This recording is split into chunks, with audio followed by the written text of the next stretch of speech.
पर मुझे माननीय कृषि मंत्री जी थोड़ी पीड़ा है, मेरे लिए चिंतन और चिंता का विषय है। अब तक ये पहल क्यों नहीं? आप कृषि कल्याण ग्रामीण विकास के मंत्री हैं और ये आकलन बहुत सीमित है, संकीर्ण है कि किसान आंदोलन का मतलब सिर्फ उतना है जो लोग सड़क पर हैं। नहीं, किसान का बेटा आज अधिकारी है और विज्ञान आपका क्षेत्र है। मैंने विजन डॉक्यूमेंट देखे हैं, मेरा दिल दहल गया। बना तो दिए पर किसी ने उनको खोला तक नहीं है। ऐसी चुनौती आज आपके सामने है, इसको भारत की एकता से कम मत मानिए। भारत का प्रधानमंत्री आज विश्व के शीर्ष नेताओं में गिना जाता है, तो मेरा किसान परेशान क्यों है? अरे इस देश के अंदर लाल बहादुर शास्त्री जी ने क्यों कहा जय जवान जय किसान? उस जय किसान के साथ हमारा रवैया वैसा ही होना चाहिए तो लाल बहादुर शास्त्री की कल्पना थी।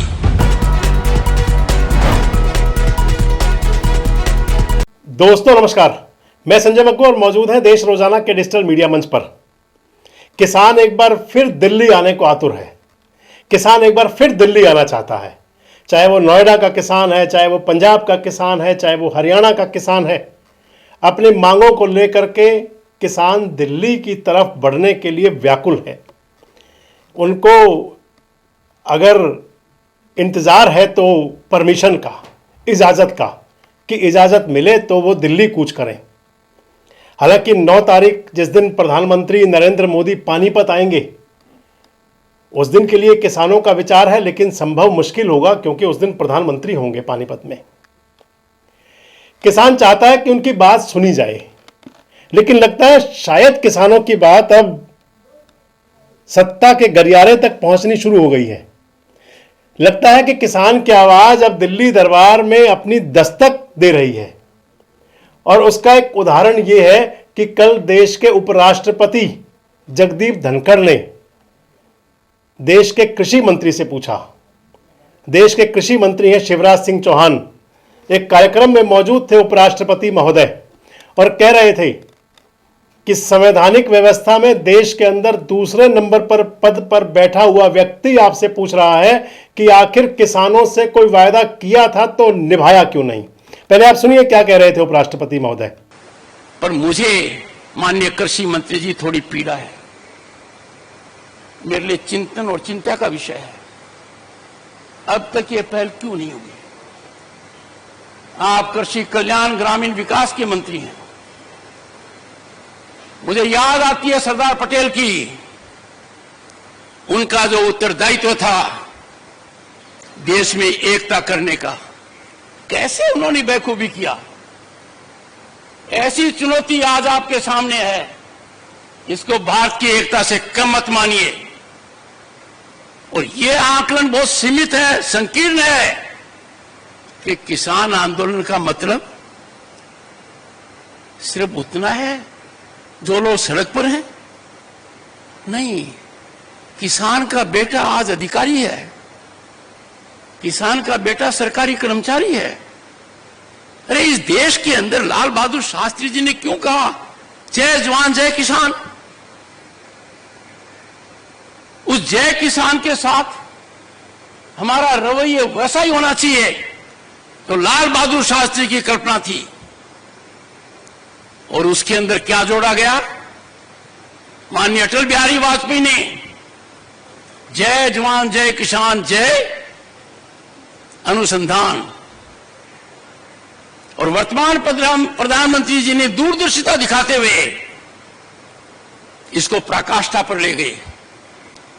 जय जवान जय किसान जय अनुसंधान जय विज्ञान। पाठक जी, अनुसंधान और विज्ञान आपका क्षेत्र है। मैंने विजन डॉक्यूमेंट देखे हैं,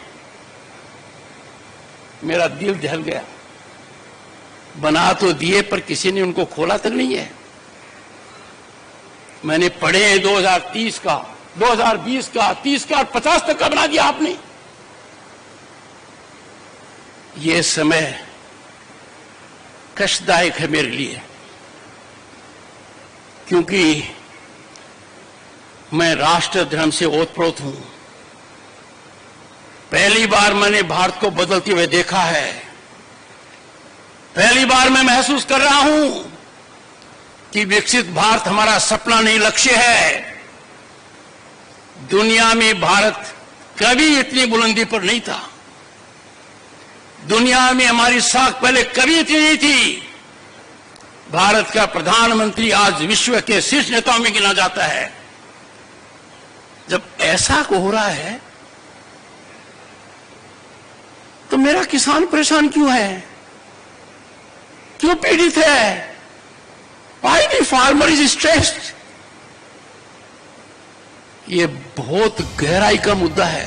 तो आपने सुना, उपराष्ट्रपति महोदय ये भी कह रहे हैं कि जिस देश का प्रधानमंत्री नरेंद्र मोदी हो, जो पूरे विश्व के अंदर सबसे अधिक प्रभावशाली नेता हो, उस देश के किसान को आखिर मजबूर क्यों होना पड़े, उस देश के किसान को आखिर परेशान क्यों होना पड़े। आपने जो भाषण सुना धनखड़ साहब का, या उनके भाषण का जो मूल था, जो लब्बो-लुआब था, उसमें वो कह रहे थे कि मुझे समझ नहीं आ रहा कि आखिर किसानों से वार्ता क्यों नहीं हो रही। वो कह रहे थे आखिर क्यों आज भी किसान अपनी उपज की सही कीमत के लिए तरसता है।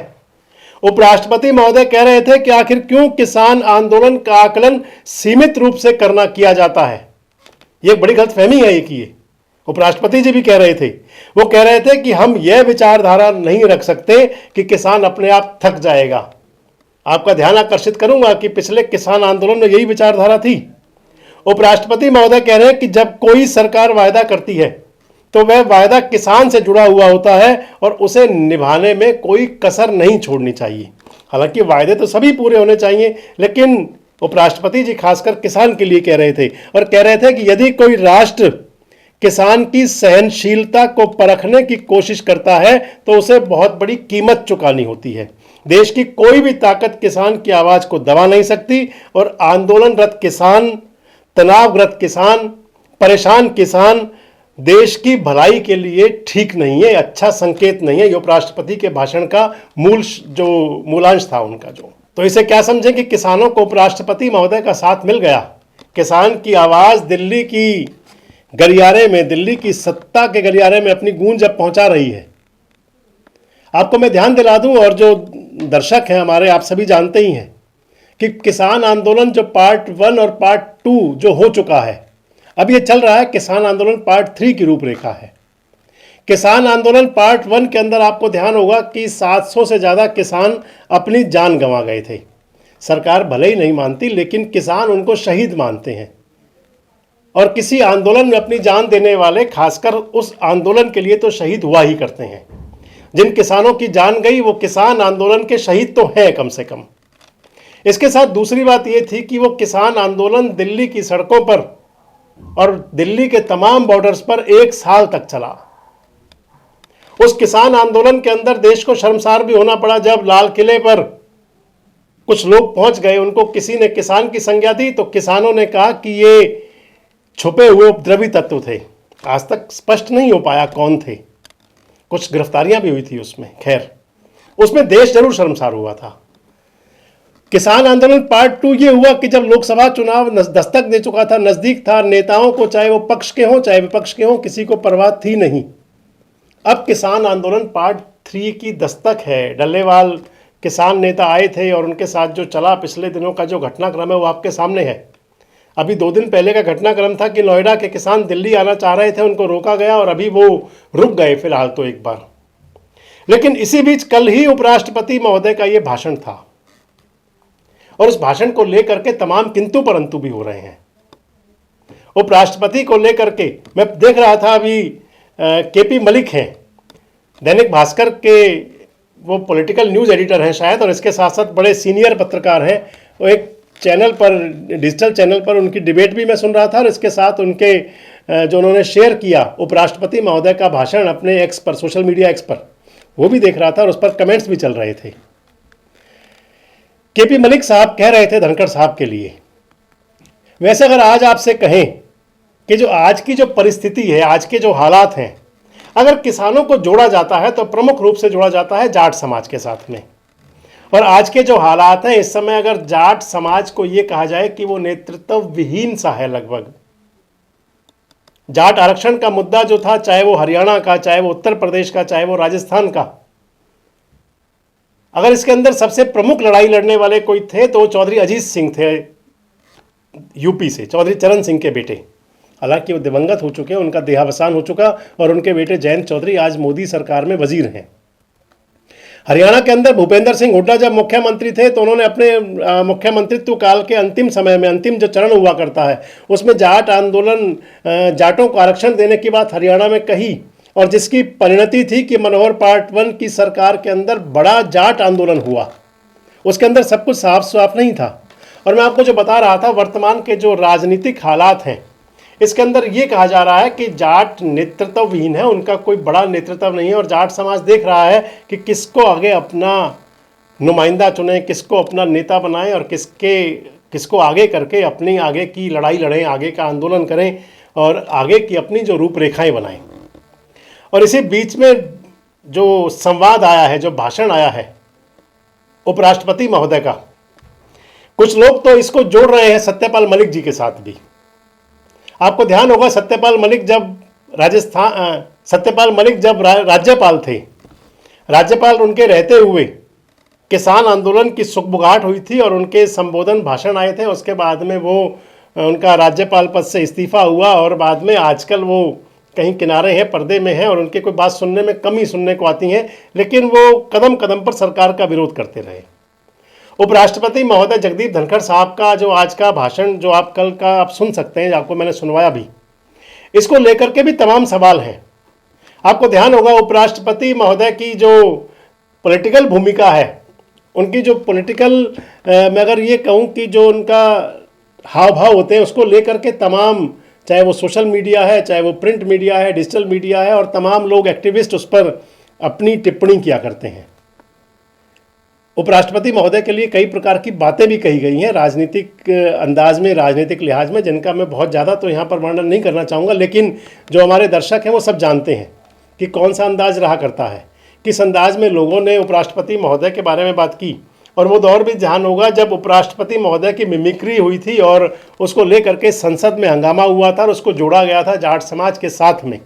उपराष्ट्रपति जी ने खुद कहा था संसद के, राज्यसभा के अंदर, कि ये जाट समाज के आपका अपमान है। खैर, अब ये सब कुछ है, क्या वाकई अगर देखा जाए जो उपराष्ट्रपति जी की चिंता जाहिर हो रही है किसानों के लिए, वो कह रहे हैं कि किसान, मेरा किसान परेशान क्यों है, वो शिवराज चौहान जी से जवाब भी मांग रहे हैं और उनको कह भी रहे हैं कि देश के अंदर संविधान के हिसाब से जिनका सबसे बड़ा नंबर 2 का ओहदा है, राष्ट्रपति, उपराष्ट्रपति और उनके बाद प्रधानमंत्री, संविधान के हिसाब से तो यही है। और उपराष्ट्रपति जी पूछ रहे हैं कि मैं आपसे जवाब मांग रहा हूं, आप बताएं। क्या लगता है कि क्या किसानों को अब उनके राइट्स, उनके अधिकार, उनके हक मिलेंगे? क्या लगता है किसान जो एमएसपी की मांग को लेकर के हंगामा करता है, क्या उनको मिनिमम सेल्स प्राइस मिल जाएगा, न्यूनतम बिक्री मूल्य? और सबसे महत्वपूर्ण बात यह है कि जगदीप धनखड़ जी का जो किसानों के प्रति, उपराष्ट्रपति महोदय का जो किसानों के प्रति दर्द जागा है, ये इसके पीछे क्या कोई एजेंडा है, और या फिर किसानों के प्रति उनके मन में छुपी बुझी हुई कोई वो अग्नि, वो ज्वाला जिसे कहा जाता है कि वो एकदम कभी भड़का करती है? क्योंकि 2 साल से 2.5 साल से ज़्यादा समय से किसान आंदोलनग्रस्त हैं और अब उन्हें किसी ऐसे संवैधानिक पद पर बैठे हुए व्यक्ति का साथ मिला है। आपको क्या लगता है कि क्या आने वाला समय किसानों के लिए, जो आंदोलनरत किसान हैं, उसमें कुछ राहत मिल सकती है? आपको क्या लगता है कि क्या किसान आंदोलन अब सही दिशा में जा सकता है और उसको सही न्याय, निर्णय और जो उनके डिमांड्स हैं, मांग है, वो पूरी हो सकती हैं? और आपको क्या लगता है कि उपराष्ट्रपति साहब महोदय के दिल में जो दर्द जागा है किसान के लिए, ये टीस कहाँ तक जाएगी? कमेंट बॉक्स में जरूर बताएं। जुड़े रहें हमारे साथ, देखते रहें देश रोजाना। हमारे साथ जुड़े रहने के लिए सब्सक्राइब करें देश रोजाना के YouTube चैनल को और नई वीडियो की नोटिफिकेशन पाने के लिए बेल आइकन जरूर दबाएं। अगर आप ये वीडियो Facebook या Instagram पर देख रहे हैं तो पेज को लाइक और फॉलो जरूर करें और ज्यादा से ज्यादा शेयर करें।